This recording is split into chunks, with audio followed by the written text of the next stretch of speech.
Makapigil tagpo ang naging laban ng Gilas Pilipinas at New Zealand sa FIBA World Cup Asian Qualifiers. Pero sa huli, hindi nagtagumpay ang national team sa home court. Yan ang agenda report ni Zeus Valdez ng Abante.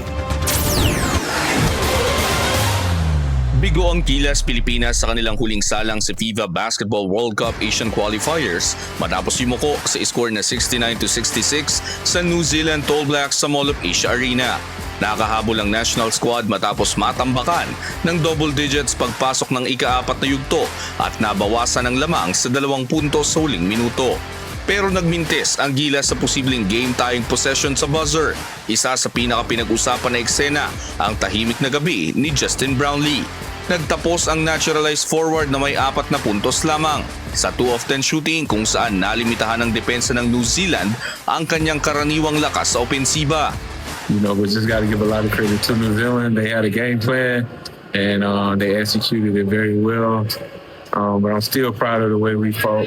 You know, they got up on us a little bit in the second half, but you know, our guys, we fought hard back into the game. Guys made plays on both ends of the floor, and you can never, you know, be mad at the effort we had. But yeah, I do feel like, me personally, I feel like I let my teammates down today in my performance.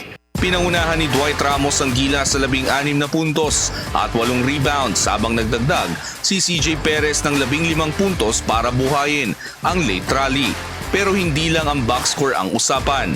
Sa edad nito, hinarap din ni Brownlee ang mga tanong tungkol sa father time at ang usap-usapan na posibleng tumingin ang Gilas sa mas batang naturalized option sa mga susunod na torneo.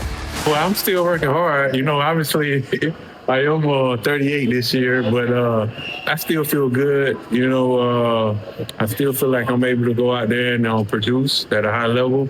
And yeah, man, I'm gonna keep working, and I can't worry about that type of noise.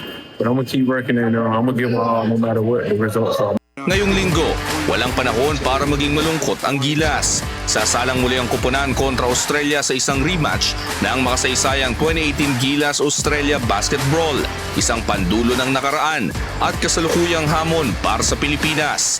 Para sa agenda, Zeus Valdez, Abante.